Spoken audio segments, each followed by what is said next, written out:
If you're looking for intellectual, informed basketball takes and you want to bring in media that knows what they're talking about, look no further than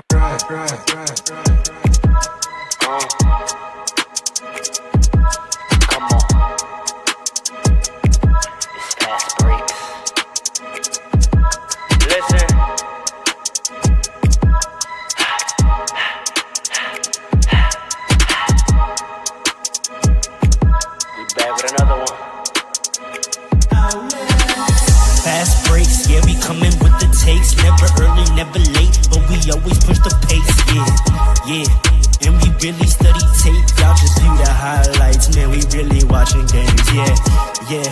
You just watch from the stands, we run 3-man weeks, Paul, Dre, and Allen, yeah. Way more than a fan, we got love for the game, we don't have to pretend. Got it out the mud like you get it off the glass. I'm the run the fast break, throwing me the outlet. Yeah, we got it out the mud like you get it off the glass. Time to run the fast break, throw me the outlet. We on the break, it's fast break. We on the break, it's fast break. Let's go.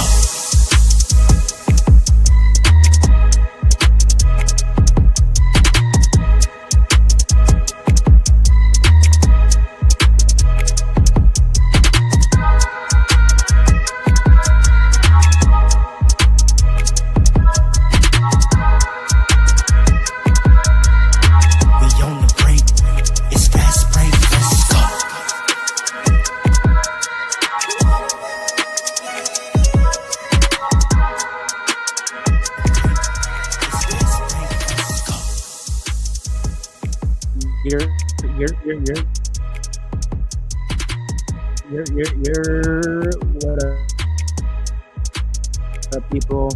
Thank you for joining us on another Saturday on Audio by Name Road, a host with the mostest, and you know this. Flat bitch. You already know. Joining me today are my two brothers. To my right, we have the man in the middle, the disciplined one, the sturdy one, the author, America's favorite Haitian uncle, King Dre Sock Passe.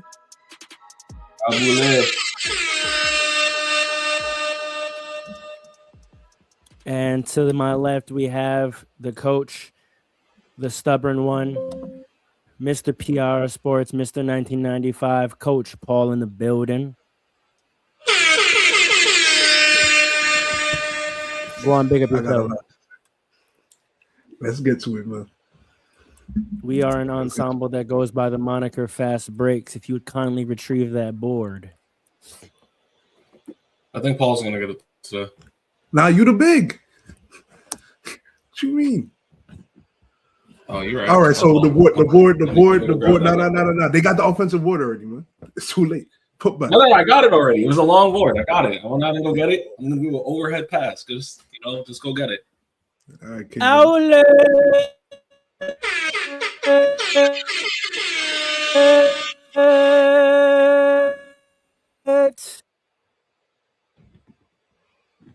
Welcome to Fast Breaks. Gentlemen, how you doing today? Chilling, man. Chilling. Had a lot going on this week. So very happy for Saturday, though I might still be busy throughout today, so we'll see. But happy to be here to talk some hoops with y'all. It's a fact. Paul, how we feeling? Hey, man. I'm excited. This guy just wants to talk about Paul George, man. I'm excited. Can't wait to get. Never mind. Let me stop. No, it sounds like it. What do we want to talk about today? The floor is yours, gentlemen. You gotta talk about the breaking news first. All right, so lead the way, gang. Listen, they saying that Paul George was on them PEDs, man. Who's they? All right, the streets? All right. Let me not say that. It's been reported that Paul George was suspended for 25 games for violating the anti-drug policy. That's all we know. Right. You mentioned that he came back quick from an injury, so you were already speculating. That's a fact. That's a fact. Unless I'm mistaken, I could have sworn he was injured at the beginning of the season and came back in like 2 seconds.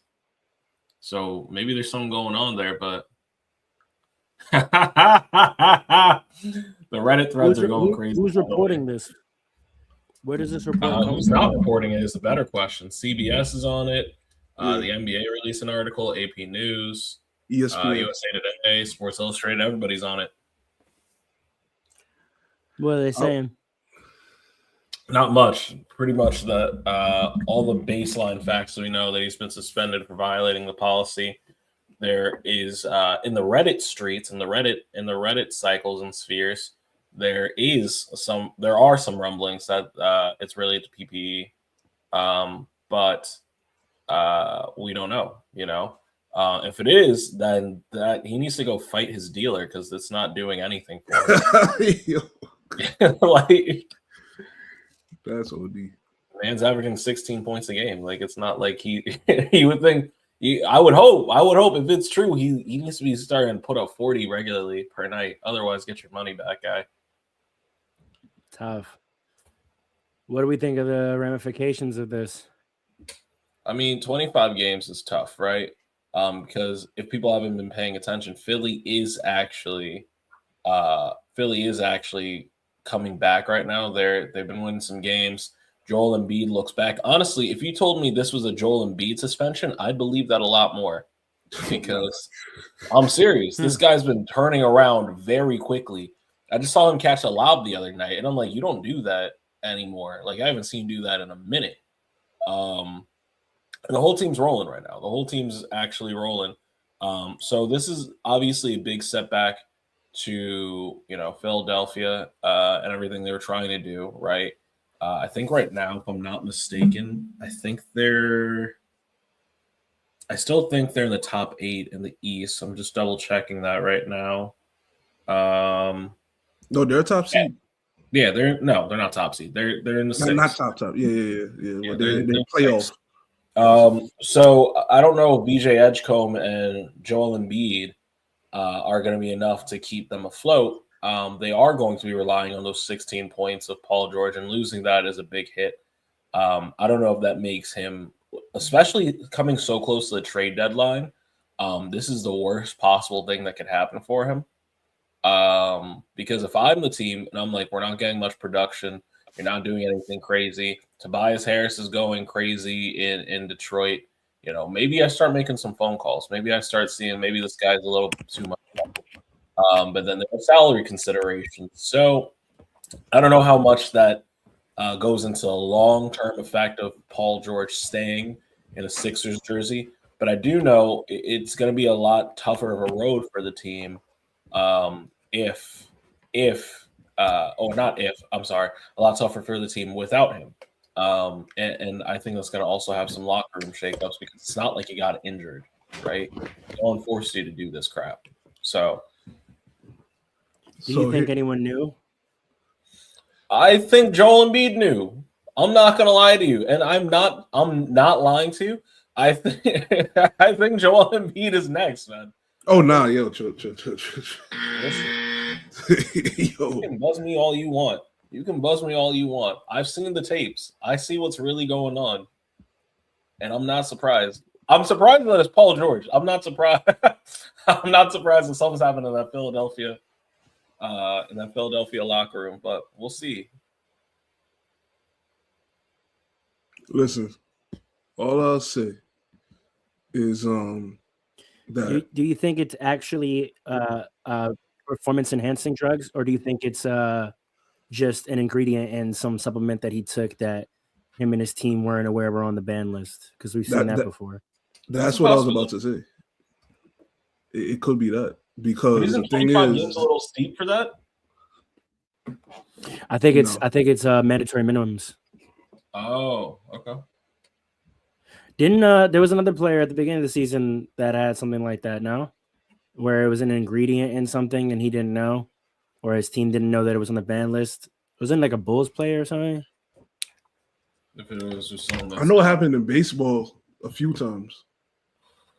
But It happens in I'm not baseball sure all what the time. he 'Cause did. their ban list is way more extensive, so they stayed like Right. taking shakes or supplements, and then they don't, which is crazy because doesn't the whole NASM institution exist to make sure that doesn't happen? Like, don't they certify sports products to make sure that it's not on any professional ban list? So if you're taking something not NASM certified, you're already kind of putting yourself at risk. Yeah. Well, he actually, according to Shams, he actually made a statement that I made the mistake of taking an improper medication.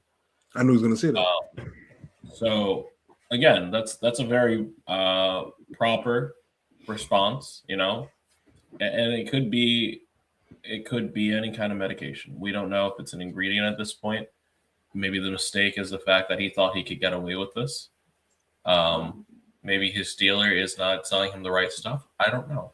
That being said, I would love to know what the medication is, whether it was a pain reliever or a blood thinner or something of that nature. I'll tell you what, I have a hard time believing it's PPE because, like I said, 16 points a game is not selling it for me. This guy's laughing, but am I wrong? Like, am I bugging out? Like, listen. The thing. All right, here's the thing. Right, the Sixers are good. Right, Paul George. I don't know if I'd say that statement. If you look at the seedings, right, 1 through not 1, but like 2 through 6 are that far apart. Right, the West is crazy because Minnesota right now I think is in the play-in, and they won 30 games already. So they didn't win 30 games. No, they're just way over 500. But the thing about it is that I believe he's doing his job. Like, he's still defending, right? You got VJ Edgecombe over there. As a matter of fact, first let me address the suspension, right? He could either be lying, or he could either have literally taken a substance that had an ingredient that was banned, trying to recover, right? Now, the problem is every time somebody gets caught for PEDs, they use that same line. They have the same reason every time. A banned substance in a medication that was taken to recover. It wasn't performance enhancing, right? That's what they always say. So it could be the truth, but in this case, the truth is always the excuse for the lie or the cover for the lie. You know what I mean? So that's why it's tough to know which one is which. You said what? I said that's not the truth. It's not the truth, but it's the same words that's being used whether they're lying or telling the truth. That's the problem. Right, so same phrase, but as far as how much it hurts Philly, man, I wish I was here for the last episode so badly. Man, listen, VJ Edgecombe, right, right now statistically he's one of the better players in the clutch. Like, he's one of the best players in clutch time right now. When you watch Philadelphia, VJ Edgecombe is being used as like a 3 and D type of guy, but he's more than that, right? He's excelling in his role, but he's actually more than, I guess, his role, right? So it's a double-edged sword. He can't do what Paul George does defensively because he doesn't have the size. Right, but at the same time, offensively, I feel that he's kind of being restricted because you got Tyrese Maxey and you had Joel Embiid, right? Joel Embiid right now is playing like old Joel Embiid to an extent, right? So, and I know you all are saying it's Tyrese Maxey's team.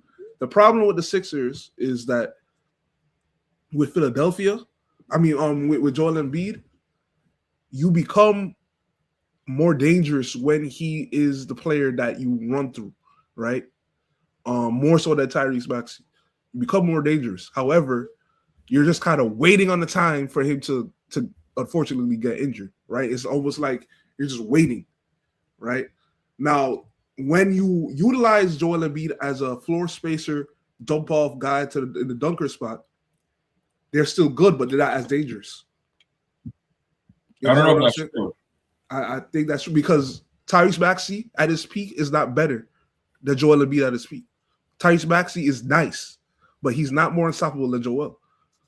Tyrese Maxey's averaging 31 right now. I don't know what you're talking about. Okay, but he's not better than Joel. When like just like skill wise, impact on the game, he's not better than Joel. Are you saying He's because nice. he does less things, like he's not 7 feet tall? Joel Embiid draws way more double teams. Joel Embiid has much more of a diverse bag. Joel Embiid is just more unstoppable. Tyrese is nice. Tyrese, I've seen him take a lot more mid-range shots this year. That's a knock that I had against him. But Joel Embiid, when healthy, is challenging Jokic for the best player in the NBA. That's not true. Oh my gosh.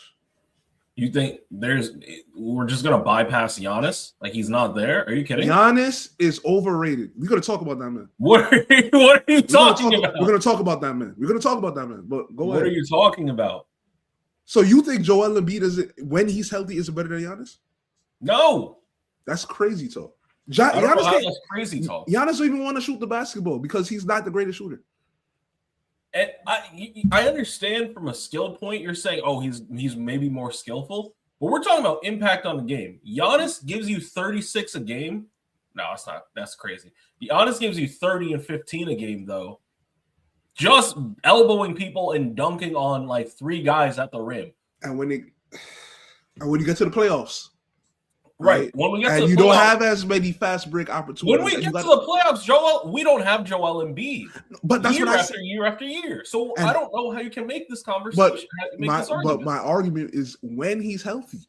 When was the last time Joel Embiid was healthy? No, but right now, that's what I'm trying to say. in the I'm not saying- playoffs? My question you was, said in when the was the playoffs? last time he was healthy in the playoffs? Very long. I don't think ever. Right. Okay. So we're talking about a guy who's a Finals MVP who shows up every playoff series, gives you 30 and 15 every single night. You want to tell me somebody that can't stay healthy for longer than 5 business days is better than him? What did I say? I didn't say he's better. I said when healthy, he's better. I can't agree with that. I'm sorry. No, Even that's in their a head-to-head- conversation. Even in That's- their head-to-heads. That's a I'm pretty sure, conversation, yeah. though. I don't know if that's a conversation. It is a conversation. You're wild. Joel Embiid. Hold on. Joel The only Embiid, I'll thing- give you this. Joel Embiid, skill-wise, is one of the most, if not the most complete player in the league. He's for sure up there. But if I'm trusting a guy that's going to go get me, I've seen Joel Embiid go 0 for 11 multiple times. Like I've seen him just get in his own head. I don't see that happening with Giannis that much. Giannis I can't really shoot. don't. He gets in his own head when he's not shooting the basketball. That's not getting in his head. That's just not his game. Listen, in the half-court offense, he I'm needs not to gonna shoot. lie to you. I'm not gonna lie to you. If I'm averaging 30 and someone tells me, listen, man, you're not as good as you can be because you're not shooting, I tell you to just shut up. Like I'm killing people with 30 a game. What are we talking about? Listen, What are we talking about? All I'm Sure, saying, maybe he gets the jump shot, maybe, but I don't think it takes away from him. Like as far as who's better and who's not, and the defensive impact. I think Giannis is also better because he can also guard 1 through 5, and Joel cannot do that. wait, you say he could guard 1 through 5? Giannis can guard 1 through 5 without a doubt. Okay. There's literally no doubt about that. Okay, Joel Embiid is a rim protector when healthy. Giannis cannot guard 1 through 5. Stop it. Giannis can guard 1 through 5. This is what people say about this man, though. This is what people I've say seen about this him man. do it. What are we talking about? This is what he's not the only one that says that. All right, let me Giannis- put my host. people Let me say put my that. host hat back on. What does guarding 1 through 5 mean? That means he can guard your point guard, shooting guard, small forward, power forward, center. In what capacity? In any capacity you want him to do, he'll meet you. So at the you can match him up for a full game as his matchup with any of the 5 positions on the floor. Correct. Would you put Correct. Giannis on Steph Curry for a full playoff series? I honestly probably could, and You'd if I lose. needed to, I probably You'd would. lose. That's You kind of lose. crazy. I'm not gonna hold you. You'd lose. That's kind of crazy. I don't know if that's true. I don't know if that's true. So Giannis is running through all those screens? But yes, All right, bro. He's not one of these little point guards. That man is a big guy. I'm telling you, he's overrated. I'm telling You're you. You're gonna have Giannis running around on defense that much, expending that much energy. I don't know if all that. I don't know if I'm You've gonna seen have Steph Curry play, right? You've seen I'm Steph sorry. Curry play, Yeah, right? that's true. That's true. You're right. What are we talking about here? You gonna put Giannis on Kyrie for a whole playoff series? I don't know about a whole playoff series. I can trust him in stretches. I can trust him in multiple stretches. Like if he gets the switch and it's him versus Steph or him versus Kyrie, I'm not like shaking in my boots. And this is the distinction telling you. that I need to draw. That being able to guard on the switch, being able to step out, does not make you 1 through 5. I don't know how it doesn't make you 1 through 5. Okay, the because last there's a time lot we of guys truly that step- saw 1 through 5, Sure. the last time we truly saw 1 through 5 was Kawhi Leonard in 2019, and before that it was Jimmy Butler in 2020, Kawhi Leonard in 2019, and then before that it was LeBron in 2011, 2012. LeBron James legitimately guarded Derrick Rose for the last 3 games of the Eastern Conference Finals. And fouled him. Don't forget. And fouled him. Tony Parker. got Tony stops. Parker. And got stops He was guarding Tony Parker too. Don't as forget. his legit matchup. Okay. Jimmy Butler guarded Anthony Davis in the 2020 finals. Okay. They put Jay Crowder on LeBron, and they had Bam playing help because we used to go double big. Okay. So this idea of 1 through 5, just because you can step out on a switch and get a stop when called upon, does not make you 1 through 5. So what does that make you then? It makes you a great defender at your position. Great. That doesn't make you 1 through 5 is something completely different. I mean, I'm not gonna lie to you. I disagree. Giannis is not a stopper. Let's talk about it. What are you talking about? Who is he stopped? You mean who he stopped? I've seen him stop KD. I've seen him stop a lot of No, you guys. haven't. No, you have not. No, you have not. KD played the best basketball he ever played in his career in the playoffs against the Bucks. That's a fact. The best basketball in his career. Former Nets fan. The best basketball of his career he played against the Bucks in the playoffs. It was Giannis was Giannis guarding him the entire game and the entire series? Also kind of my point. No, Giannis was not allowed to stay on him because he was frying him. I don't remember that part. I'm not gonna lie to you. Go look at the footage, bro. All right, I will. The thing with Giannis is he plays. He's the size of a big. He plays like a forward. It has mobility. He plays like a power forward, but has the mobility of a small forward. So therefore, we say, oh, he could guard 1 through 5. But at the end of the day, it's not necessarily true. Like he's great at maybe jumping the passing lane. He's a great rim protector. He's a rim protector. Yeah, he's a great rim protector. But outside of that, and maybe he could get you a stop here and there. But saying that he could stay on a guard for like even listen, Giannis guarded Brunson not for a whole game now. Jalen Brunson gonna foul Giannis out. You understand what I'm saying? Like he's a great defender. We're not saying he's not a great defender, but at the end of the day, he's not switching 1 through 5 all game. And furthermore, Embiid, going back to the Sixers, Embiid, when healthy, is a great rim protector. Right? I'm saying that Giannis offensively is more deficient than Embiid is deficient at any aspect of the game. Kevin Durant has shot approximately 50. Hold on. Kevin Durant has shot approximately 51.6% from the field when guarded by Giannis and Antetokounmpo. Damn. In specific matchups such as the 2021 playoffs, this percentage fluctuated but remained high, with instances of 50%, 70%, and 67.7% in different games. 70, boy. There was one matchup. There was one matchup in 2024 where Kevin Durant shot 0-6 when defended by Giannis. One, and that's 6 shots, mind you. Giannis is an overrated player overall. We're gonna get to that. No, point. now you're wilding. No, now you're wilding. I'm gonna get to listen. We could talk about it. We're We're gonna get to it, but I still don't. You still have this. We gotta get to more it. about him about the maybe not being able to guard 1 through 5. So maybe that's a bit overreaction. But I'm not gonna say he's overrated. I just think we put labels on him that are inaccurate. He is a wonderful elite defender. He is a top 5 defender in the NBA, but it's not because he's a multi-position defender. He's a great defensive big. He rebounds at an elite rate. He protects the rim. He can play in the passing lanes, and he can step out to switch every now and then when called upon. But he is not this multi-position versatile defender. He's great at what he does. It's like no one would say Anthony Davis is 1 through 5, right? no. true. But Anthony Davis is an even better defender than Giannis. So how does that work? Right? Listen, we're gonna talk about Giannis. All I'm saying is This guy has a Giannis. Joel Embiid. I don't know why you're talking this spicy. Listen, about Giannis. let's stay on topic. Like You see the ticker? but All right then. Paul Sure. George. This- George. This, by Right. the way, goes to the relevance of Paul George. So we got to start talking about Giannis and Joel Embiid during his segment. But keep Low going. key. But Paul George, to me, I know a lot of people violate him. To me, he's doing his job on that team, right? I think I mean, this is is he doing his job based on role, but is he doing his job based on salary? Right, not on I think- salary.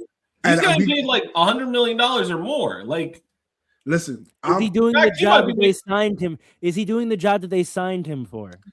I have a point to make about salary in the NBA later this What time. does that This, mean? No, go ahead right now. Nah, It's the question at hand. Does Paul George do what he's paid to do? do you think Paul George is I- making $51 million? Wait. Paul George is making $51 million in 2026 alone. Bro, 16 points a game is not $50 million. $51 million? listen, Yes. listen. 50. Those are LeBron numbers, guy. Like, I Listen. actually think that's higher than what LeBron makes this year. I'm pretty Yeah. sure. yeah, it because is, LeBron it took is. a little bit of a pay cut, though. No, he Listen. didn't. It's just the He salary didn't? cap wasn't what it was when LeBron signed as it was when Paul George signed. I thought he did take a salary reduction. The salary cap went up the summer that Paul George signed. That's why Jalen Bro, Brown LeBron got makes that 52. crazy deal. LeBron makes 52. Okay. Listen, Some good dinners is crazy. That's listen. That's hilarious. That's hilarious. I don't care about I don't care the about money. narratives. I don't even. The care. That's why money. you can never own an NBA basketball team. No. If I was an owner, I would care. That's Paul would be crazy. buried. Paul would be buried in luxury tax every year. OD. Listen, And he'd listen. be like, Barry. just pay it. Just Listen to He pay would it. lose every first round pick every year. Listen, Every let me talk. single- Let me talk for a second, please. He wouldn't even Because have you first want me to round answer the picks. question Why? or not? What question? Exactly. You're not even paying attention. Listen, We're paying attention. You didn't ask a question. Pharaoh did. You're not paying attention. The money is important, right? And if I was an owner, I would care. But as a Right. fan of a team, right? As a fan of the I'm team, not gonna look at a that's what man. we use for Let other me guys. talk. Let me All right, talk. my I got a fault, lot. my Yo, fault. this is My the- name, my fault. This my fault, episode yeah. is gonna be. Yo, listen. Listen. I told you what was When on. it comes to, oh my gosh, when it comes to, as a fan, when it comes It's a to hard salary, job, isn't it? when it comes to salary, right? As long as the product on the court is something that I am satisfied with, Are you I don't satisfied care. right now? Are you satisfied right Question now? though. Wait. Question though. If I'm you not a Philly know, fan. but as a fan, you're savvy enough to know that salary allocation often contributes to talent allocation on the roster. So, Yeah. so Paul George eating up 50 million of your cap to give you 16 points when you could have had two players for 25 million who each averaged 14. You know what's funny? If you had those two players that each average 14, you might not be in a better position because now what does VJ Edgecombe do? You got a blessing. He would still do what he does. It's the modern No. NBA. You can have No. 5 guys averaging double digits on your team. I these days. think he's being restricted by Paul George in a way. I've watched think many he's six. I've watched. I said that in the beginning. I've watched many Philadelphia games. This guy, VJ Edgecombe. Wait, actually, that actually goes to my point because with Paul George's salary comes his era, his aura. to where you feel as a coach, you feel like I got to get this guy going because it's Paul George. If those were two regular role players, each averaging 14, you don't think that the coach would have VJ Edgecombe higher in mind, and those two guys who could give you 14 a night would happily be less involved in the offense in lieu of VJ Edgecombe? But because that's Paul George over there making 50 million, we have to try to get him going just to get him to 16. Yes, but at the same time, if I'm a coach, I don't care. And when we talk about the Knicks, okay, I know that you wouldn't. Let's be realistic about what happens in the NBA. I'm watching a team, coach, my favorite team. But hold on, but let's not act like coaches don't get directives from upstairs. And if upstairs is paying 50 million for Paul George, are you going to tell me you don't think the coach is getting pressure from upstairs to get production out of Paul George? And organizations like that are poorly run because they allow politics to take over the franchise. Agree, but let's talk about what actually happens, though. You could talk about what commonly happens, and then you could talk about what should happen. And I'm saying what should happen is happening with one team I could talk about, right? That's fine. I'm just, if we're talking about Paul George. But you're talking about whether the Paul George situation is okay or not, and you're evaluating that based on what you would do as a coach. Evaluate it based on what is happening and what we can see happening. They got Paul George at 50 million, averaging 16, and in your own words, taking away from VJ Edgecombe for the reasons I just stated. That's not good, right? Well, guess what? This man Paul George is violating anti-drug policies. They're gonna have to rely. Now you have $50 million suspended for 25 games. Yeah, but now you got VJ Edgecombe being unleashed, and when Paul George comes back, you're not gonna mess that up, unless Joel Embiid gets injured, and now you got to rely more on Paul George for offense and all. But listen, all I'm saying, my point is this, right? The money plays a part, but it could play too much of a part when you allow the politics to impact what's going on the court, right? That's which is why NBA. That's what happens. That's poorly run franchise. I could tell. We're gonna talk about what happens. We're gonna talk about a team where it's not happening. Go. Look, listen, all I'm going to say with Paul George is, listen, if you did this on purpose, you're wilding, right? You were better off retiring if you were trying to take PEDs. If you didn't do this on purpose, I think something's going to have to happen in all four major sports. Your trainer. But this is happening a lot with other sports too. I think it's a fireable offense. If you have a personal medical staff, it's one thing if the team doctors fuck up. If the team doctors fuck up, I feel like that is like they should pay whatever fine is associated, all that stuff. It was your fault. If you have a personal doctor, if you have your own Mike Mancias, shout out to Mike Mancias, and your personal physical team makes this error, that is a fireable offense. I agree.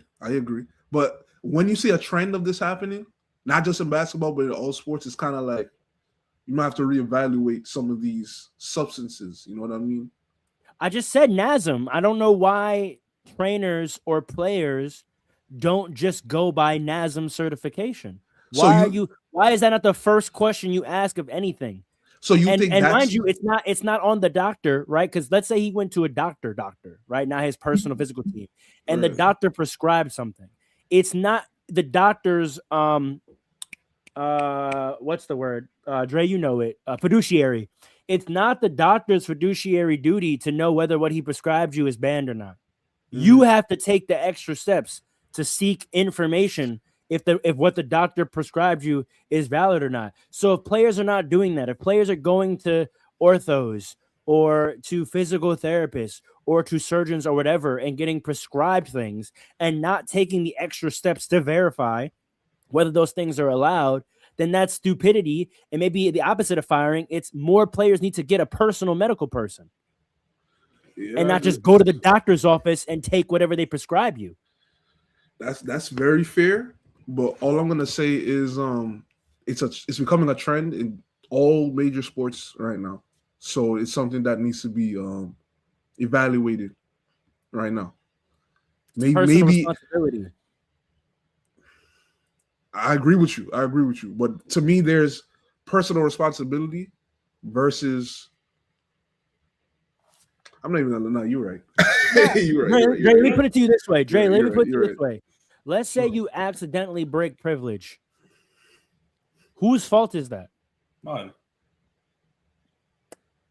But if a bunch of lawyers all over America are breaking that privilege, then let's say there's a nuanced rule, right? Let's say there's a nuanced rule, right, that gets updated every year, which is true. That happens in law. Certain laws get updated every single year, right?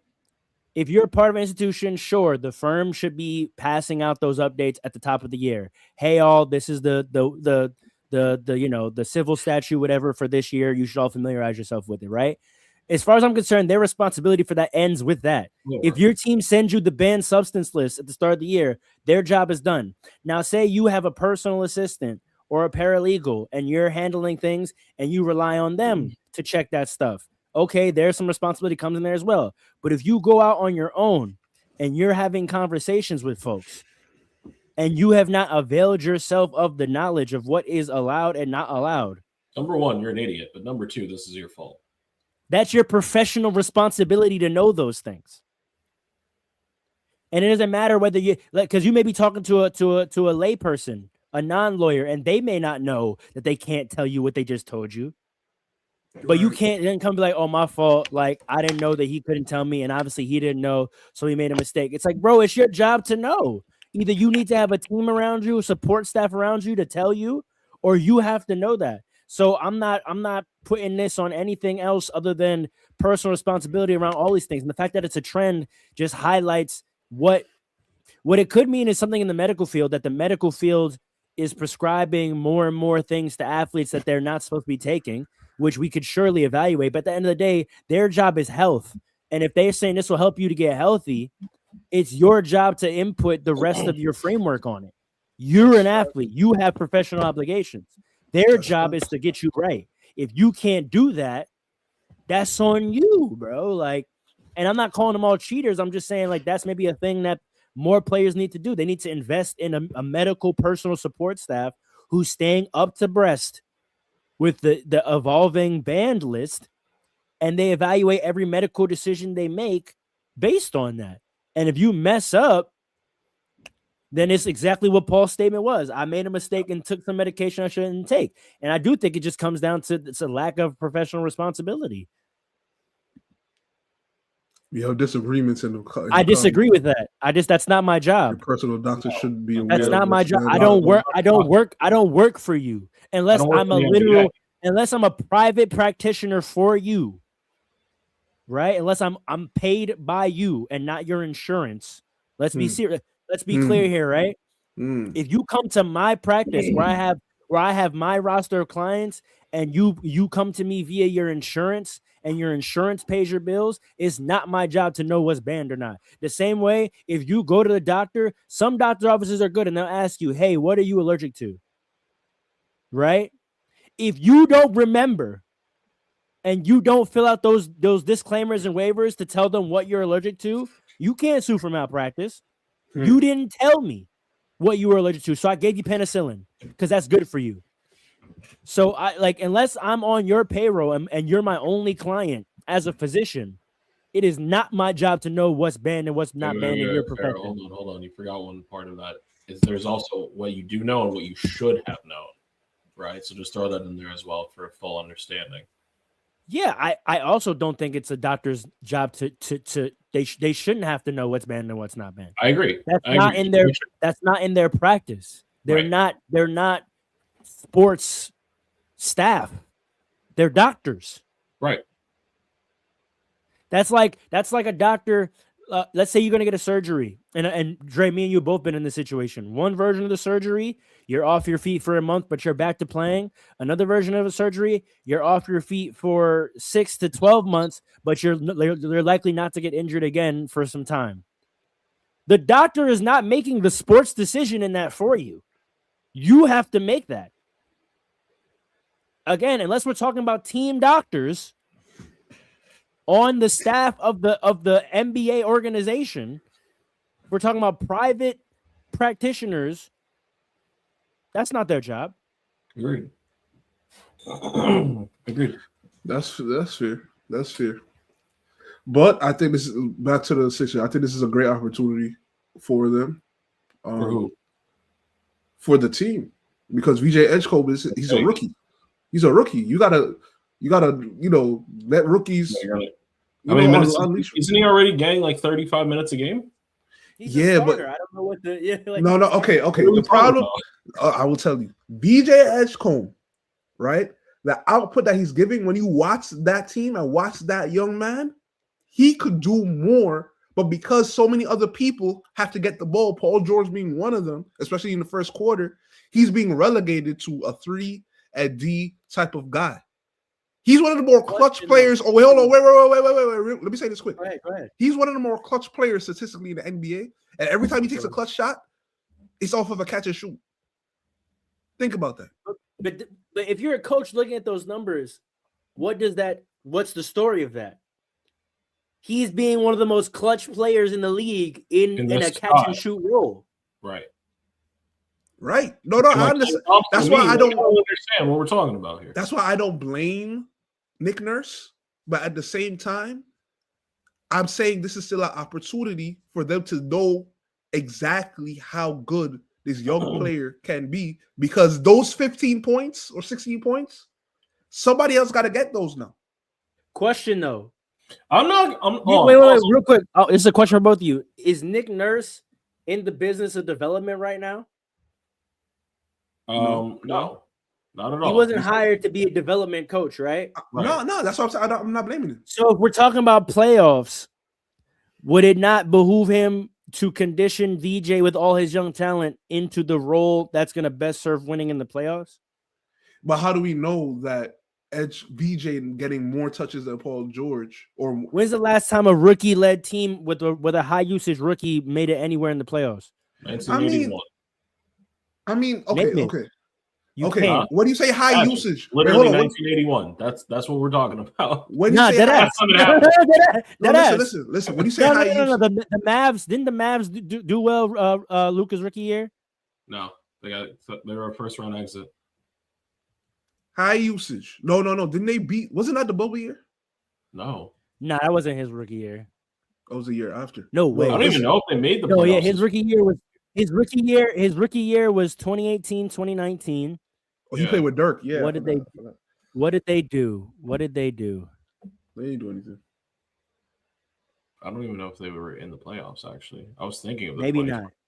He was the only last rookie that I would even say had a chance. What do you say high usage though? Right. I'm not asking him to be the second go-to player. I'm just saying more touches than Paul George. You understand? Tyrese Maxey. They finished 14 in the West. Yeah, they did absolutely nothing. Listen, all I'm saying is more touch. Look, Tyrese Maxey, you don't get more touches than him. Embiid, right now, you don't get more touches than him. I'm saying as a third option instead of fourth or fifth. As a third option. We can use that metric. Name the last team that had a rookie third option that did well in the playoffs. All right, now I gotta go back. Okay. Had a rookie third option? You didn't see a lot of rookie third options. That's the thing. Exactly. Exactly. That's not. I mean, that's not an. Technically speaking, when did what's that boy's name in Miami? That boy.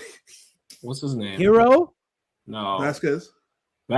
He was technically a third option in their last. They didn't do nothing. They didn't do anything. When was he drafted? Wasn't he drafted their last final year? Also, he was not the third option on that team in the playoffs.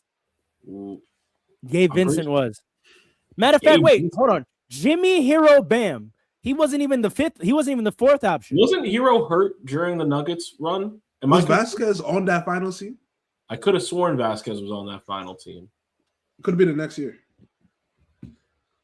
Jaime Vasquez, not Grievous. I know, not Grievous. Not Grievous. Not General Grievous either. That guy out of here. Boo, you're corny. Why am I corny? That was very niche. His rookie season was 23-24. Right. He wasn't old. No, he wasn't. No, he was there. No, because they made the finals the year before. 22-23. Okay. Yeah. So no. Lost to the, no. So I don't know. You're not doing anything in the playoffs with the rookie as your third option. That's just a fact. I don't know about that. Unless VJ we haven't seen one of the greatest players seen of all time.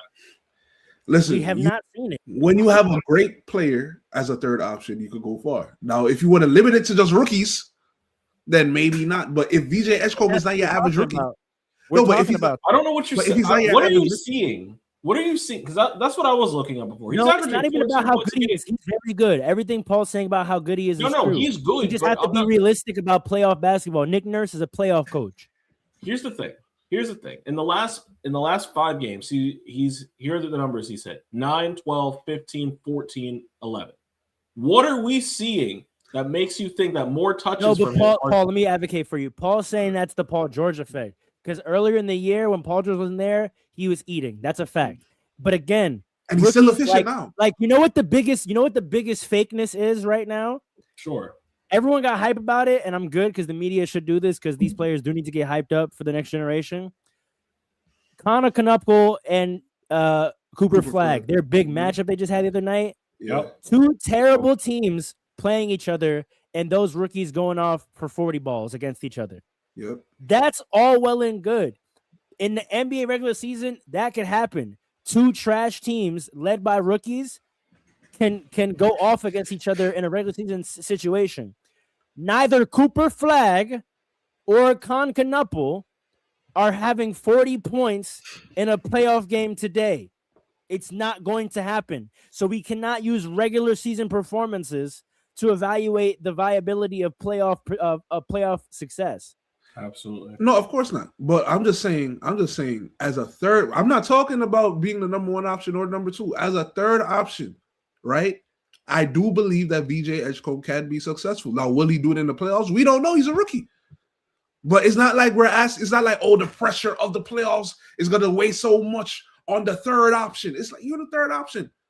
You know what I mean? Like, I'm not talking about being the number 1 option. But what do we know about so keep it all in context. What do we know about the Sixers and what always happens in the playoffs? Someone always gets hurt. Well, if that happens, Which means everyone moves up, right? yeah. So if you know your third option on any given playoff night is likely gonna have to be your second option, do you want to groom Paul George to be ready for that, or do you want to trust your rookie?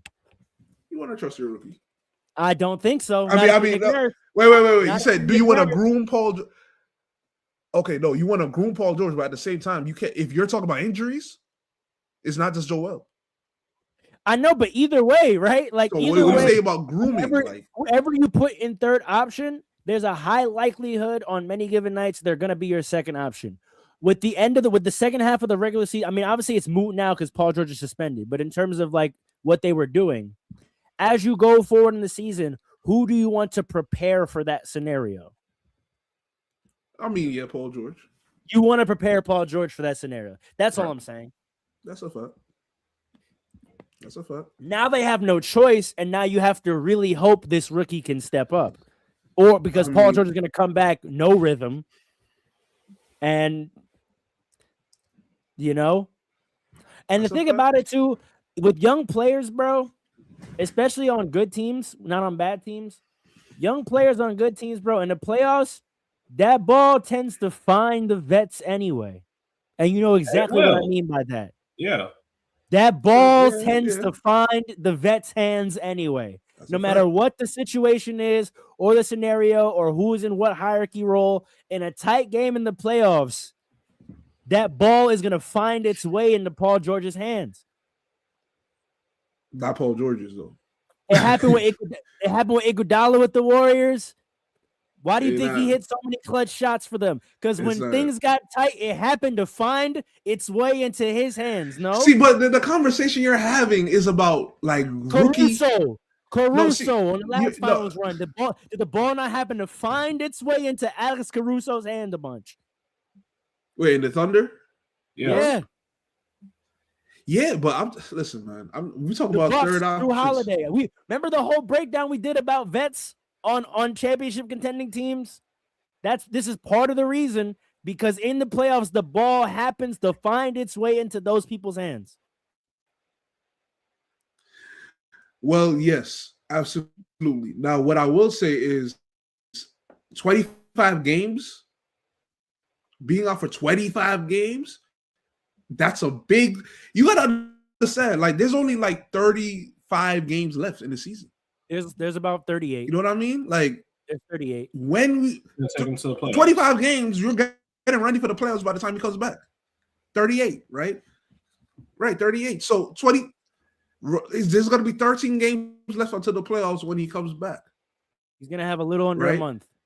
If VJ Edgecombe does what he was doing before Paul George came back, right? And then Paul George just comes back, right? And Paul George comes, they're gonna have to reacclimate Paul George. It's not gonna be as simple as just give Paul George. This situation is kind of unique. I think they're popped. That's all I'm saying about Is my that. point. My point is I think they're popped because he's gonna come back, and what's gonna happen in the playoff, even if they do what you would hope, which is keep rolling the way they did before he came back. It's not gonna happen. What's gonna happen is if he's on the court in the playoffs, the ball is gonna find its way into his hands, and they're not gonna have to hope he finds rhythm somehow. Especially if Joel's out. Which he probably will be. VJ Edgecombe could go on If to have Joel a is out, rookie of the year. VJ could go on to have a rookie of the year contending second half of the season, and that's still going to be the scenario when the playoffs come around. The ball's going to find its way in Paul George's hands. If Embiid is out, VJ is going to get plenty of touches whether Paul George is there or not. Right. I agree. I'm talking about when the playoffs come. If Paul George is there in the playoffs, he's going to be in that scenario, no matter how good of a rest of the season VJ has. No, but if Embiid is out in the same scenario, VJ is going to play like Paul George is going to hold back VJ as much. I'm telling you, what I'm saying is it doesn't matter how the rest of the season goes. If Paul George is healthy and on the court in the playoffs, the ball is going to be in his hands. It's going to happen, regardless of however this season goes. That's just how. You know why? You know what I say? The most important player. You know who I say the most important player in the playoffs is going to be for the Pistons? If we want to talk about contending teams, Dre knows the answer. On the Pistons? Yep. Tobias Harris. He's going to be selling the most important player for the Pistons because as good as Cade is and that bench and Jalen, the ball is going to find its way into Tobias Harris's hands in clutch moments often in the playoffs. It's just what happens.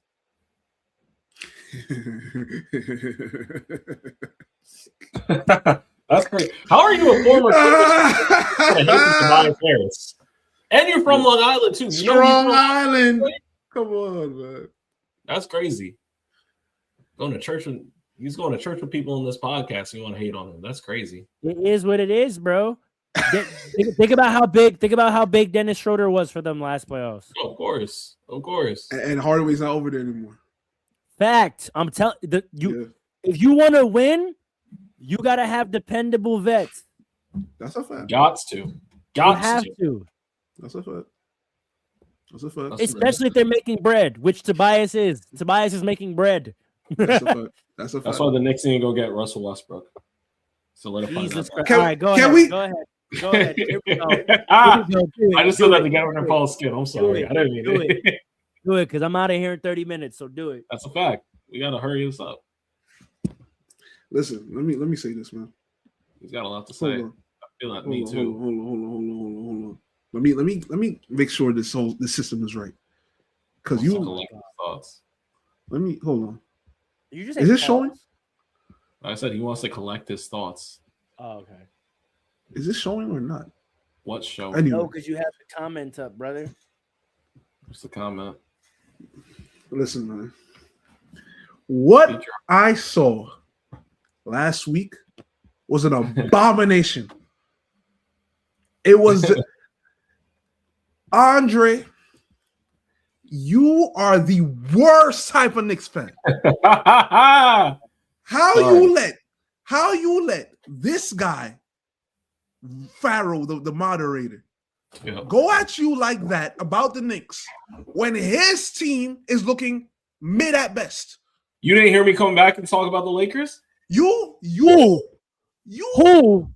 What do you mean who? Your team? You don't look better than the Knicks. You don't look very beatable. That's not what you said, though. Mid. I didn't say they look better than the Knicks, but who looks mid right now? The Lakers look mid. Luka don't look mid, but the Lakers look very beatable. Tell me how. Very beatable and mid are two different things. Let's relax. All right, fine. You're above mid, but Beatable? y'all don't. Yes. You all don't look like a contender. See, all right, you're changing your phrase. This is a more accurate Just phrase. take Since you back want to be that mid. specific. Yes, I do. Take back that mid comment. Fine. Take that back. Fine. You're not mid. Take that You're not back. mid, but you're not contenders. The We Knicks are. We though. didn't go on. We didn't lose 9 out of our 12. Yeah, but who's the hottest team right now? Okay, but I'm just saying. I'd rather lose 9 out of 12 and then win the next 9. Last week, I'm just saying. Bring that smoke to Dre. Leave me out of it, because in terms of last week we were not 9 down out of 12. So don't make it act like I'd rather be 9. Act like I was for some bum team and I was talking to Dre in a way that I shouldn't have been. Don't do that. Just talk to Dre. Listen, no. I'm talking to you too. I'm talking to you too, because you know why? Team is you know why? So don't you know do why? that. You know why? You know why? Because I fully believe, for the bottom of my heart, if it was another team that was going through another top championship contending team that went through a struggle like that, the narrative would be they'll get out of it. What are you talking about? We killed the Thunder a week before for going through a bad stretch and clipped it. So don't do that. Killing. Don't You literally said. I watched that whole episode. You literally said, "Let's see if they'll get out of it or not." You would never say that about the Thunder. See if they will or not. That's what we said. You would never say that about the Thunder. You would never say that. And you, Andre, Andre, you wanted to throw away the whole. You trying to trade Cat. You trying to trade everybody. Who said I'm trying to trade everybody? That's you look so somber. You look so somber. The things you said. The things you said last week. Last episode. Last week we had camaraderie issues. Jalen Brunson was injured, and Cat's not figuring it out. What part of that do you disagree with? And you trying to trade one of the key members of the team. Cat, he's trying to trade himself. The whole Knicks franchise is trying to trade him. Hold on. There's a new headline every day. Hold on. First of all, Karl Anthony Towns is not the only issue. I see for that 9-game stretch, the best defensive move I saw Cat do was throw himself at the ground. Was Cat the only issue? Yes or no? Start saying that I'm doing this, I'm doing that. The guy wasn't playing with heart. Was Cat the only issue? Yes or no? I'm sorry. Was Cat the only issue? Yes or no? He said team camaraderie as well. No. He's the he called out a specific player. You're cherry picking, Paul. No, you're cherry picking. I'm not cherry picking. The biggest issue. What team camaraderie issues? Explain. What team camaraderie issues? The thumb, Paul. Defend the thumb. I'll tell you the team camaraderie issues. Everybody but Cat is locked in on touches, how to rotate, how to play defense. Lies. That wasn't the truth. Mikal wasn't even playing hard. What are you talking about? He wasn't playing hard. Jalen, listen, there were reports that came out. There were reports, Knicks rent. There were reports. You said what? What you're saying is a fact. All right. There were reports that came out. That's there were reports that came out that they had issues with Jalen. He said it himself. Hold on. With Jalen Brunson saying that they were mad at the fact that other players weren't getting touches. To your point, Farrell, they were saying the reports were what you were saying Jalen Brunson should do, right? It's kind of like I know basketball, right? Hold on. I should have never said that. Listen, all I'm gonna say, right? No, but you're honest, and I appreciate you. Thank you. Listen. He's not trying to be honest. He's not trying to give you a compliment. Listen. Hold on. There were reports. First, not even reports. I know OG Anunoby. That man got an ego. He's doing all that dribbling between the legs, and people are like, "Oh wow, he actually scored." I said this a year ago. You got a bunch of guys that used to be role players that got a taste of being the star on the team, and you're asking them to go back to be role players. I said that was going to be difficult, and the responsibility that was going to fall right at Jalen Brunson's customized PE Kobe's. And hold on. Here's the thing, right? Sure. As the leader, he took responsibility. Correct. He called the players' meeting. Correct. And since then, he called 2 of them. Don't forget. Well, you talk about the one that he did on during the Mavericks game? Nah, that's the second players only meeting they've had this year. Right. Yeah, but this one was a real one. All right. Oh my Listen, God. listen. This was the real one because we won. You sound We're like not. Dre now. We didn't fail. No. Don't do We that. didn't fail. Don't do that. We Listen, didn't fail. I'm five still saying games. that. 5 games in a row since. And listen, I don't care about who we beating because we I knew lost that's where you were gonna to. go. We We lost. do. Hold on, because We do. we lost to everybody. You count that Nets game? I knew you were gonna say that. So you don't understand that you're supposed to use the worst teams to fine tune all your. I agree. Okay, so that's what we did. We didn't lose. We would have lost that game if it was 2 I weeks ago. agree. And Right? I'll tell you this. You in the- I'll tell you Hold this. on. I'm not Nobody's done. I'm not losing done. I'm not to the done. I'm not done. Well, then Nah, stop I'm Nobody's not done. losing to I'm the not Nets. done. I'm not done. I wasn't Who's the here. last Let team me. that lost to the Nets. What? Who's the last team the Nets beat? We would have lost to everybody. The Mavericks had 7 players missing. We got blown out by them. We By would the have way, lost to tomorrow- everybody. by the way, stop. Go ahead. Tomorrow's the game of the week. We're doing Knicks versus Lakers, 7:00. That's a. Listen. Shy. All If you want to do game. that to yourself, LeBron. Hold on. Wait. I'm gonna ask y'all this first. LeBron and his potential last game in the MSG. You sure you want to break that down? I'm giving you the out. Oh yeah. I'm Oh giving yeah. you the out Can't right wait. now. This Can't is wait. LeBron James in 2026. Can't Right. wait. you see what he did last night? Run from this? Time Who out. do you- Do it again. Before you say yes. Before Do you it say again. yes. Before you say yes. Do you see what he did last night? Do it again. He's old. So Who you was he did see playing it. last night? Do it So you again. did see it. So you did see it. I don't know what he did. I don't care because I don't care All about the Lakers. They're not interesting. This They're Did you not see a what Luka contender. did last night? Did you see I what don't Luka know did what last night? happened. Luka will give up Man, you 40 beat the and score Wizards. 40. You're always dragging it. Brother, you mean like brother, we brother, look it's at not what a- we did last night? No. Hey, You, didn't Paul just say Andre, it don't don't act like matter? a Knicks fan, Hey, though. didn't Paul just say it We don't had a- matter? Did I say Didn't that? Paul just Did say I it say don't that? matter? Did I say that? Did I say that? Hold on, I'm talking to Paul. Paul just said don't matter, right? Paul. Make sure So you're if it talking to don't Paul. matter, if Address it that don't man. matter, hold on. If it don't matter, Luka Doncic just had a triple double in the first fucking half last night. So be clear if you want to do this. Are you sure you want to do this? Yes, because So we're what? not the Washington Wizards, brother. So what? So what? All right. The Knicks were losing everything. You'll win some games, y'all lose some games. We're winning 2 out of every 3 games we play. Calm down. All right, 2, then lose 1. 2, then lose 2. Okay, whatever. That's called winning. That's called having a winning record. We're winning. We're rolling W's off right now, and you got nothing to say about that. All I gotta say After is losing 9. exactly right. That's called flipping the script.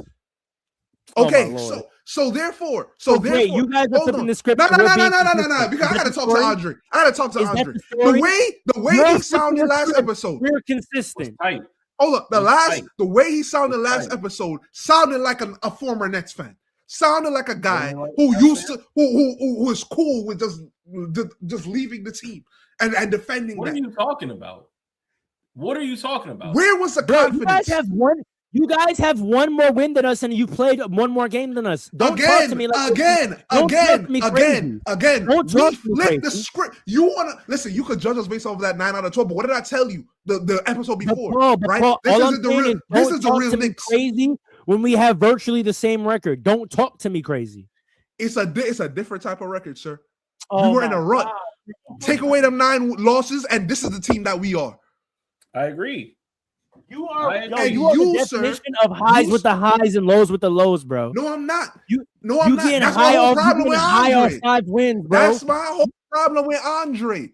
He What was is your all the problem? way low.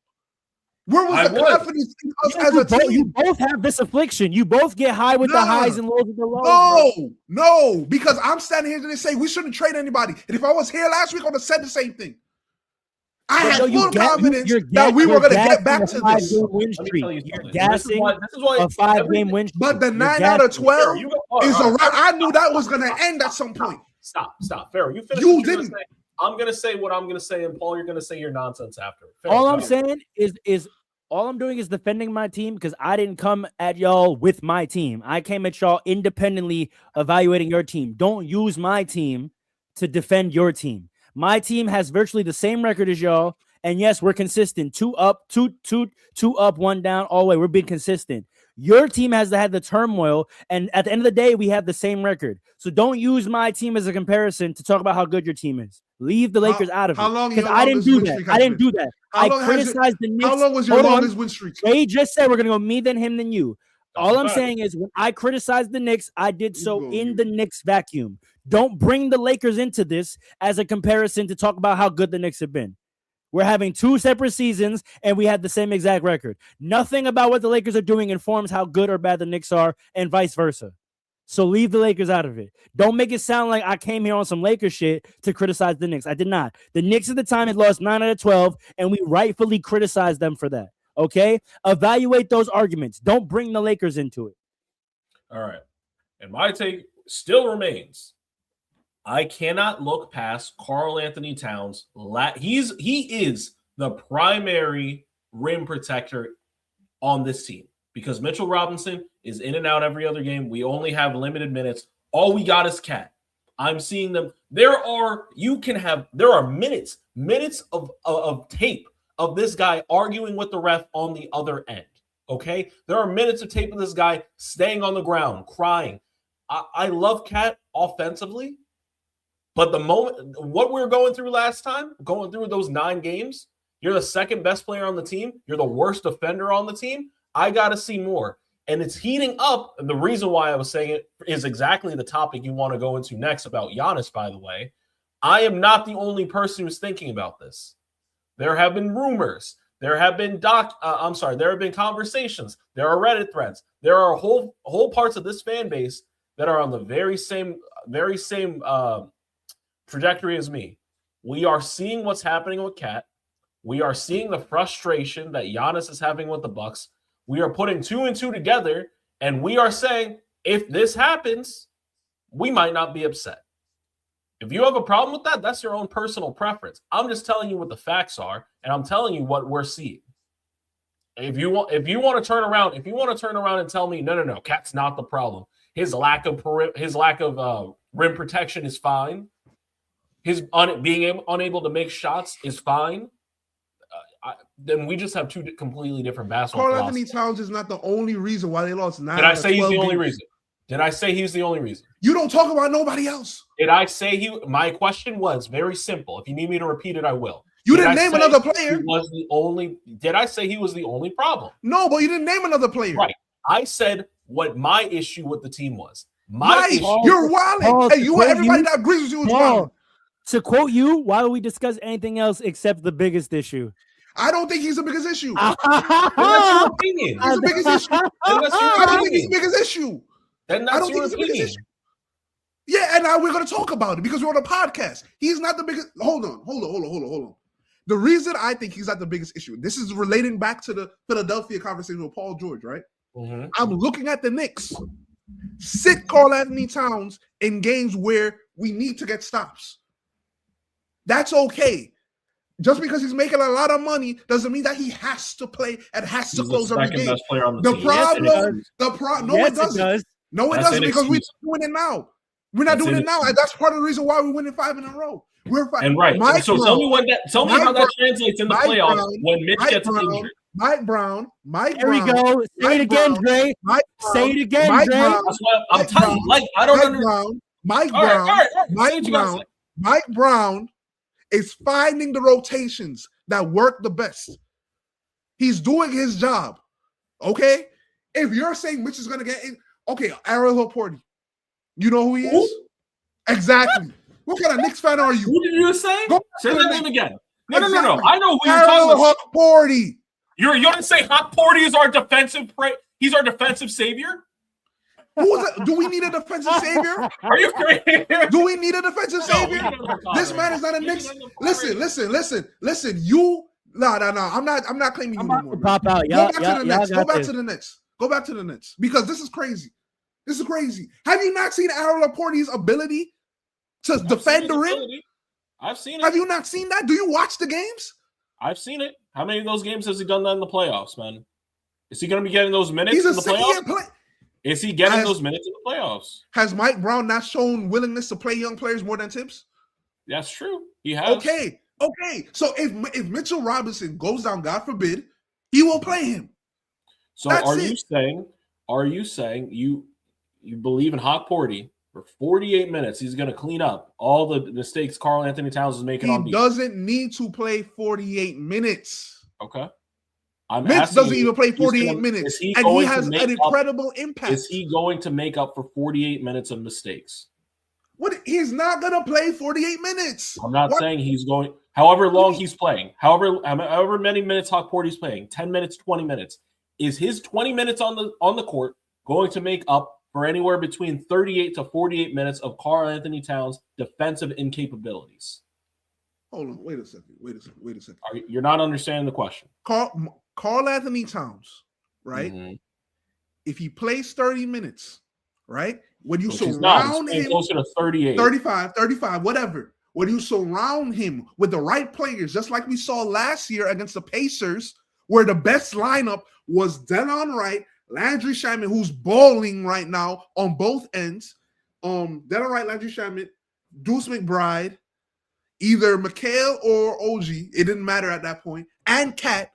That was our best lineup, and we were getting stops. When you surround Karl Anthony Towns with the right pieces, you can cover up to an extent his defensive mishaps. The problem comes where you feel like I gotta play Jalen Brunson and Karl Anthony Towns all game, and we gotta close the game. The Knicks issues are solved when they swallow their egos. That's what the players' only meeting was for. Karl Anthony Towns, they probably told that man, you're not getting it done on the defensive end. And then Mike Brown is like, you know what? We might have to sit you some games, and he last 5 minutes in the fourth quarter, some of those games, and he got to be cool with it, because if we're rolling off wins like this, like when we beat the Lakers on Sunday, wait. Then what's the problem now? So let's go back then. Let's just make this clear. I just want to make sure that we're clear here, right? Before the player only meeting, I said Karl Anthony Towns. Make it clear, Dre. Make it clear. I said Karl Anthony. Don't make me laugh right now, because you're gonna get me tight. I said Karl Anthony Towns is the biggest problem because of his defensive problems, right? They then had a player only meeting and said, to shore up your defensive problems, we're sitting you when it counts, right? And then they go on a 5 fucking game winning streak. Do you want to win or not? Do you want to win or not? It doesn't matter. Do you want to win or not? Of course. But my point is, so what's the issue? What's the issue? Where's your confidence last episode as a Knicks fan? Do you understand? Where's your confidence? Is what you're saying right now. I said this. The Knicks said this. They did something about it. Now we're rolling. Congratulations. Now you wanted to trade him, and you still want to trade him for Giannis. At the moment, I don't. So you had to see it. This is why I said this is their tendencies are coming out now, because just like how you left the Nets when they were garbage, but you were all like the next this or the next that. No. When they traded Kevin Durant, and then you came back to the Knicks, right? Just like how you switched up back then, you switch it up right now. Where's your confidence? Stick with something, man. This is why I said you look bad as a Knicks fan. This is shameful. Where's the confidence? A Knicks fan for literally telling you, making you trying to trade Karl Anthony Towns? You trying to trade? You trying to switch up the whole? I did. Last week I did. And it was out of a place of frustration. And I don't exactly. Stop letting your emotions trigger your better judgment. That's why you became a Nets fan in the first place. That's why I'm mad. That's not why you were the only representation of the Knicks on this episode, on this podcast at that episode, man. Yeah, and you're an idiotic representation of them right now. How are you saying that exactly addressed? Exactly what I said got addressed, and now we're winning. What is the problem? Oh, because they should consider.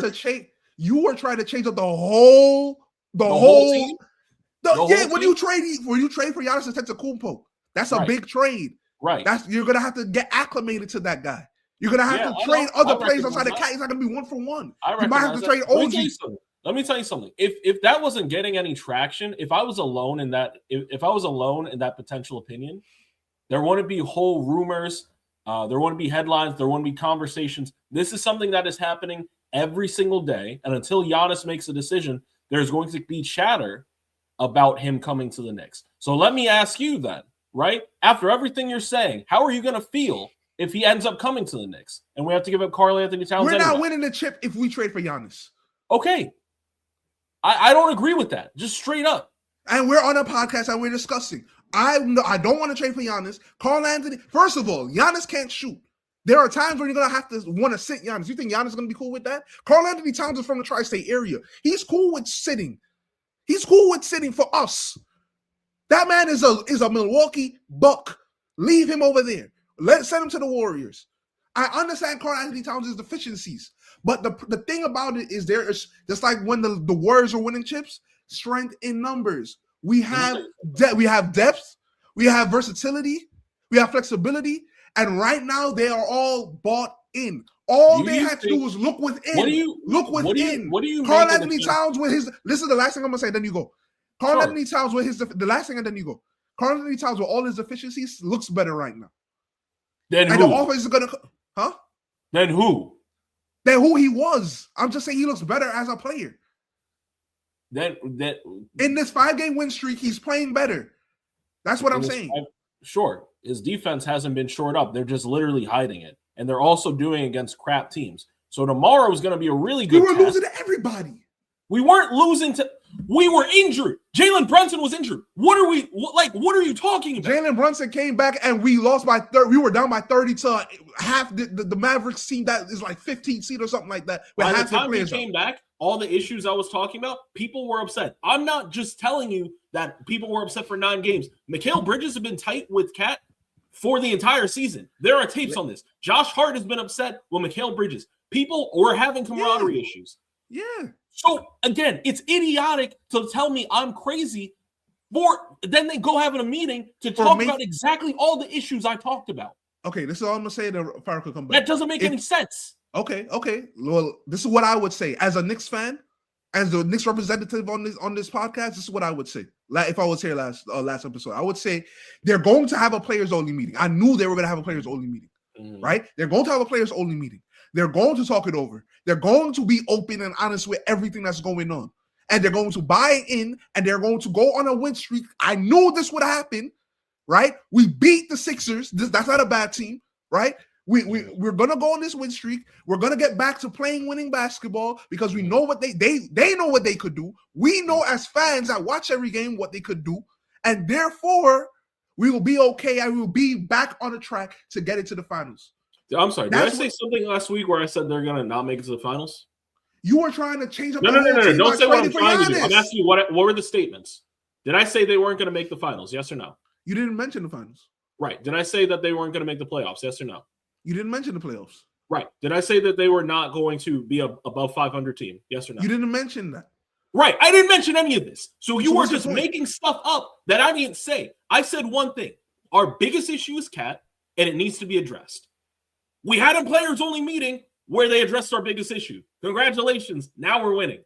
It's idiotic to be upset at me about that. And it's idiotic to pretend I was coming out of nowhere with that. That was Yes, I'm objectively watching. Yes. You gave a bad representation of Knicks fans on this podcast. It was so accurate that Jalen Brunson. It wasn't accurate. You still trying to trade him. So what are you talking about? I literally just said I'm not actively trying to trade him. I literally just said. All right. So you're telling me you didn't believe enough in the team that they could get it that they could fix their issues? Incorrect. I'm telling you that there was rumors going around last week that were intensifying, and I said if this happens, I get it. You said you supported the decision. You advocated for trading for Giannis. I didn't advocate for it. I didn't advocate for it, and I didn't say that they need to go do it. I said if this happens, I'm okay with it. Farrell, come back. The proof is there. The proof is there. All right, this is all recorded. Good. And I don't want Giannis because he has glaring deficiencies. I don't want Giannis either. But if he's the person that we're considering, I don't want Giannis either. There are a bunch of better fits out there. Comments. There are a bunch of better comments. fits. You watched the last episode. You know what's up. Go ahead. Milwaukee. Let them stay over there. Go to Golden State. Come back here, man.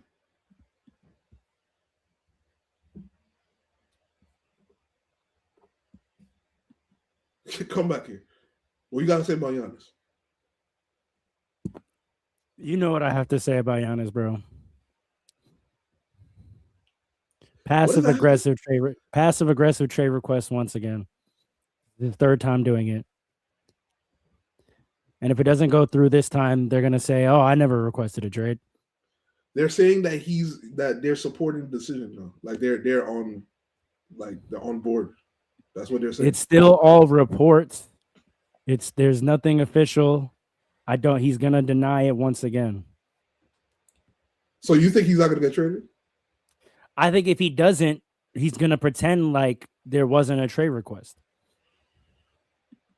But do you think he's gonna get traded though? It's hard. I mean, what's the package that gets you Giannis, and who has that package? They said the Warriors got the best package. Do they make that? The Knicks, if you were to deplete our team, we would have the best package. But then would that be smart? Or where is all these people that hated the Carmelo trade? All these people, even old heads who hated the Carmelo trade, they say the trade for Giannis. Do you watch basketball? He can't shoot. He hasn't been able to shoot since he won the chip.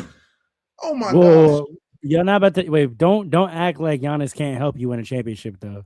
He's not winning us a championship because the reason he hasn't won so far, I blame him more than the front office. And I'm not absolving the front office. I'm still blaming him more. So you're now on my side of the Giannis narrative. Nah, hey, no, hold on. I didn't say all of that. Because you kind of, I think you go a little too far with that. I don't know. You say like the people don't respect him and all of that. I'm not going there. I'm just saying he's overrated. He's a great player. So you don't respect him. So you don't respect it. I have a question. If you think he's overrated, you don't think other players think the same thing? Run and dunk man. That's what they call it. That's what Harden called it. So why? So when I say people don't respect him, why is that such a crazy idea? Because you are attributing it to like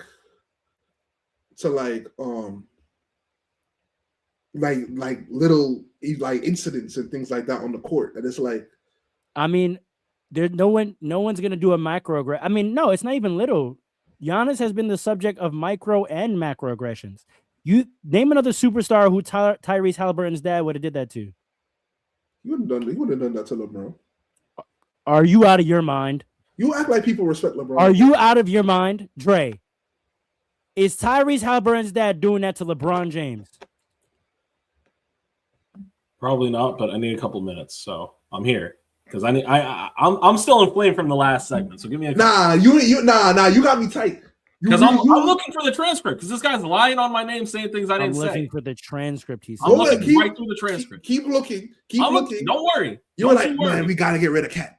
Don't you worry. You said that. We gotta trade for Giannis. Don't you worry. Don't you worry. Listen, Giannis, as far as respect, I think. Okay, when you were talking about respect, were you talking about him as a leader, him as an icon in this league, or were you talking about his game? I think those are two different things. I don't think they're always related. You asking me? Yeah. I think the two are always connected. Always? I mean, who has respect for one but not the other in either direction? Like, you would have to give me an example. Someone whose game is respected, but they're not respected as a legend, and someone who is respected as a legend, but their game is not respected. Like, who is that? You think in the 2010s, all the players respected LeBron, or just his younger contemporaries? For what though? Which one are you arguing didn't have? Because if you're saying they're split up, which one are you arguing that he didn't have? You couldn't deny that since 07, he was like a top player in the league, like top 5, right? Nobody could deny that. But when you hear game wise, yeah. Okay, so you're saying they didn't respect his icon status?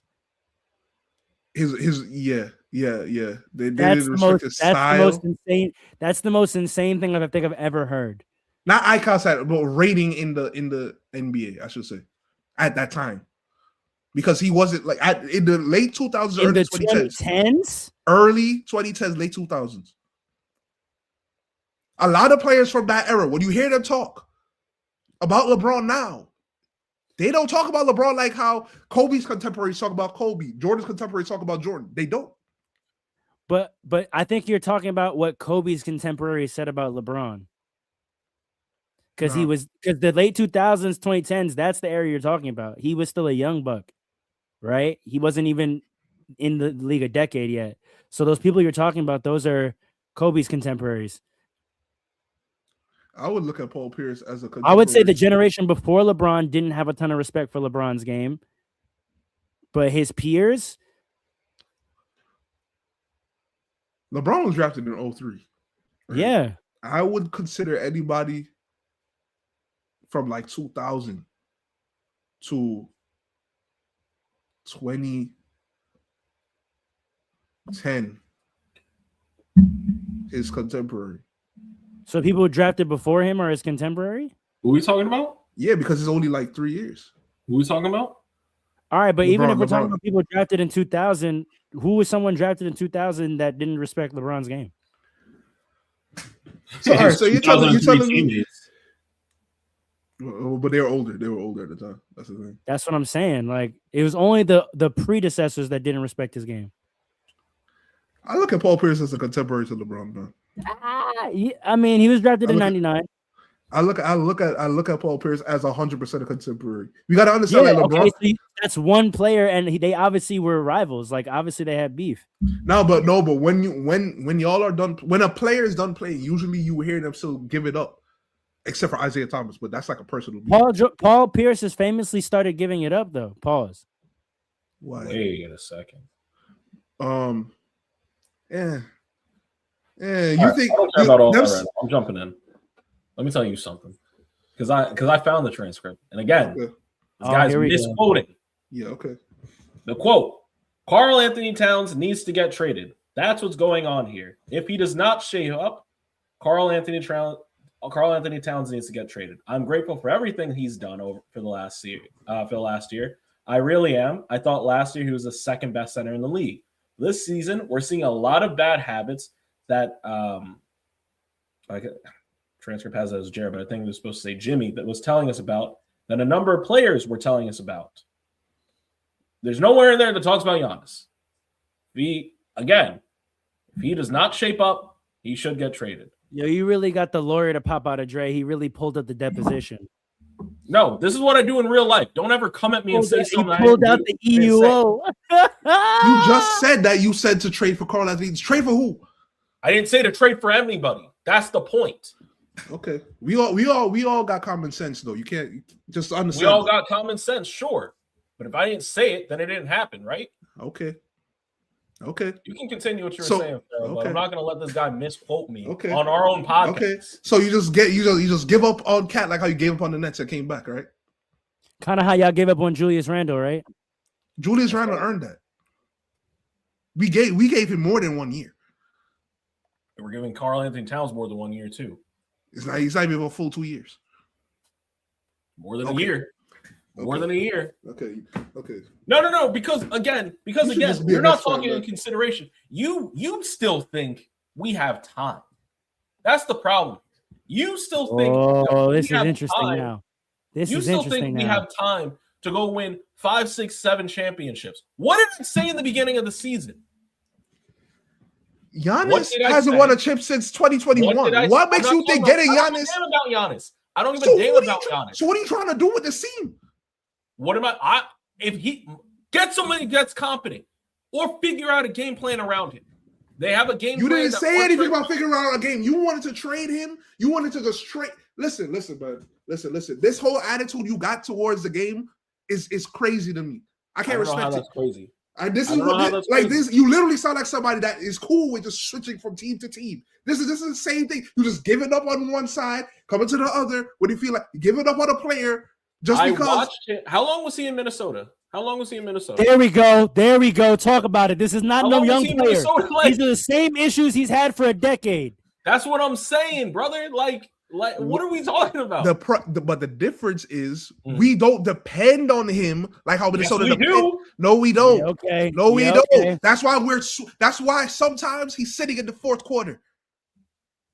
And I you don't think know you're how gonna long win that's like gonna that. last. And I you think don't you're gonna know. win like That's that. not gonna be a Is strategy. Mitchell Robinson nice or not, Farrell? Do you think that's gonna be a strategy? Is Deuce for nice success or in the not? playoffs?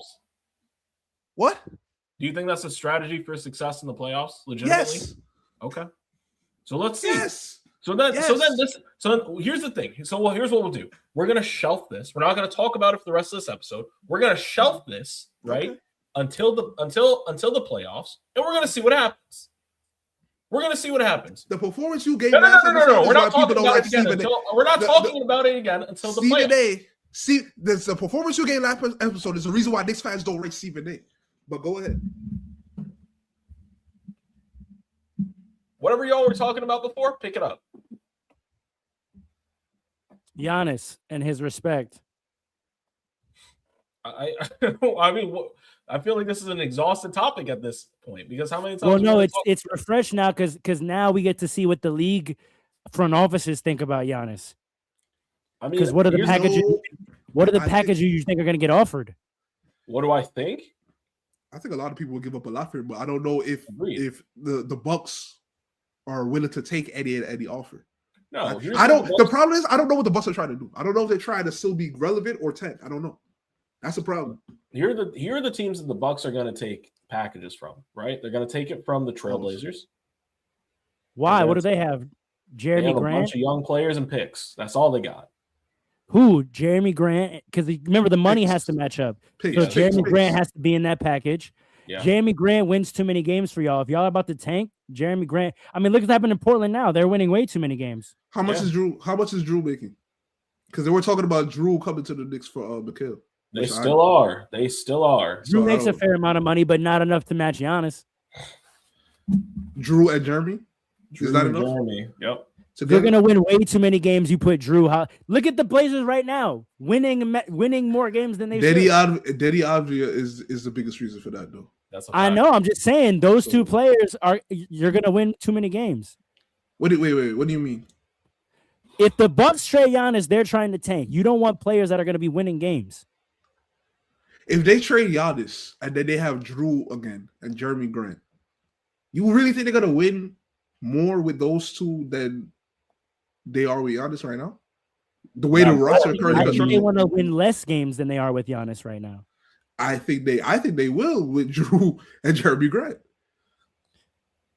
Fair enough. I think you don't want to match Giannis's salary in one player that's still in your books. I think you want to match it to expiring. Well, that's ideal, of course. That's what I'm saying. I don't think you take So- on another player who makes that level of money, who's going to be there for years, who you'll have to get off of again. You know what I mean? You want expiring contracts and picks. You don't want a less player at the exact same salary point. Yeah, see, the Bucks got to take what they could get at this point because I think they've gotten to the point where I don't think they're keeping Giannis, man. I think it's a wrap. I think it's a wrap unless they do what the Wizards are doing with Trae Young and just have him perennially injured. That's crazy. It is crazy, but it's happening. That's the problem. It's happening right now in the NBA. So I don't know. I mean, I don't know. They say the report is the Warriors have the best package for them. What's that package? Kuminga, I don't know. That's Jimmy the problem. Butler, because you got to get him in there for salary. Yeah. I don't know. He's Do they right. have picks? I don't think they have picks. I think they believe so much in they probably give up Moses Moody, maybe Buddy Hield. I think they believe so much in Giannis and Steph together. They're like, oh no, this is we gotta throw the kitchen sink at it. Do the Bucks take that? Kuminga, Moody, and second round picks? No, they're gonna have to give up Dre too. They're giving up Draymond. Why would you want Draymond if you're the Bucks? I'm not saying you want him, but they're gonna take him Why? Why do y'all think the Bucks are going to take what's offered? because Draymond. They have is to a trade him. player- They have to trade him. It's over. I don't think. Why? Why do they have to? I think Steve. He's an Kerr is- expiring contract. Don't forget. I think Steve Kerr is quietly frustrated with Draymond, and he's going to force him into this trade scenario one way or another. So that's going to be the contingency. You want all this? You got to include Draymond. It's really Don't doing forget a- about the bird clauses, bro. If they let it get to free agency, Giannis has to decide to walk away from that extra couple max contract or stay for it, right? If he gets traded, he can sign his super max. If he walks away, he doesn't get a supermax. I think Giannis is at the point where he's like, I need to win. Now. He's turning 32 this year, man. So then you let him walk. How long is his And contract? let all that salary just come off your books. But see, that's always something people don't like to do. Like, front offices hate to just allow a player to leave because they're like, we didn't get anything back for him. Like that seems. Yeah, you but know here's what what I'm saying. If what you're gonna get back is gonna put you in a worse scenario than him walking, why would you do that? In a Like, worse and scenario. we know the Bucks are foul because they just did it to Dame. They didn't figure out a trade destination for Dame. They just fucking waived him. Yeah, but I don't think he had the trade value. I'm not gonna lie to you. Well, obviously not on a torn Achilles, but I'm just saying I'm just saying the Bucks have been known to be shrewd, and I don't think they're gonna take back the salary that Giannis makes in long-term commitment. You would have to give us enough expiring contracts. Enough expiring contracts to make it make sense and picks. We're not taking a Jeremy Grant, who I think still has at least 2 years on his deal at that salary. We're not taking a Cat who makes that much money for another 4 years. Like, we're not taking these long-term commitments. Yeah, what's the long term though? I think 1 to 2 years they'll do it. Because I think. Go ahead. Okay, what about getting like multiple teams involved? Right, I think that's probably why he. That's harder to build. We'd have to bust out the trade builder machine for that. Like, I can't do that at the top of my head. I think that's what they want to do. I mean, that makes sense. I think that's what they want to do because it's like, I think they can't keep Giannis, man. No, there's no way they keep this. They can't keep Giannis. Hey, man, I think that's been a good episode. I think we did it. Sure, for sure. None but fighting and yelling at each other, but hey, here we go. That's what a podcast is, apparently, right? Some might say. I got an hour to play 2K if anyone's up, but aside from that, I'll catch y'all next I'm already time. online, boy. You trying to play? I'm in the rent right now. Matter of fact, all right, Paul, you with it? Nah, I'm gonna eat some food, man. I haven't done I'm gonna eat that out. Make a PB and J and get onto the sticks, guy. Give me I got a like straight hour. Pull up now. no, I gotta eat. Man. I gotta eat something. Brother, just get something quick and get on. You can eat a bigger meal after. We have to stream as well. Boy. Fast Breaks family, get in the comments and tell this guy we want to see Coach Paul dunking on somebody. That's gonna get him up and on the sticks. Come on now. Fiending to play 2K. This guy gets I out of play 30 minutes. I play 30 minutes. Sounds good to me. We'll make that an hour. I'll catch y'all on the sticks. Catch y'all on 2K. Barrow, give us the closing message, brother. All right. I think he's frozen. Oh, that's crazy. All right. We off of this. Well, 2K. I'm sorry. Fast Breaks. Meet us on the Twitch stream for 2K. Until then, see y'all next time. We gotta tell people more to like and subscribe, man. Oh, yeah. As always, people. like and subscribe. Follow us on all the things, specifically on TikTok, but YouTube. What else are we on? We're on everything. Find us everywhere. I'll catch y'all next time. Don't follow the Twitch because we're about to give you some 2K content.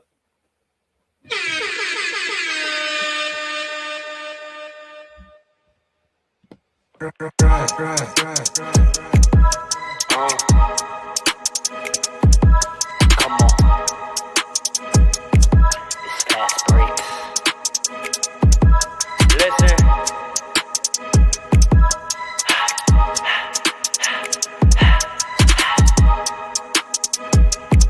We back with another one. Fast breaks, yeah, we coming with the takes. Never early, never late, but we always push the pace, yeah. And we really study tape, y'all just view the highlights. Man, we really watching games, yeah. You just watch from the stands. We run 3-man weeks, Paul, Dre, and Alan, yeah. way more than a fan. We got love for the game, we don't have to pretend. Got it out the mud like you get it off the glass. I'm the run the fast break, throw me the outlet. Yeah, we got it out the mud like you get it off the glass. Time to run the fast break, throw me the outlet.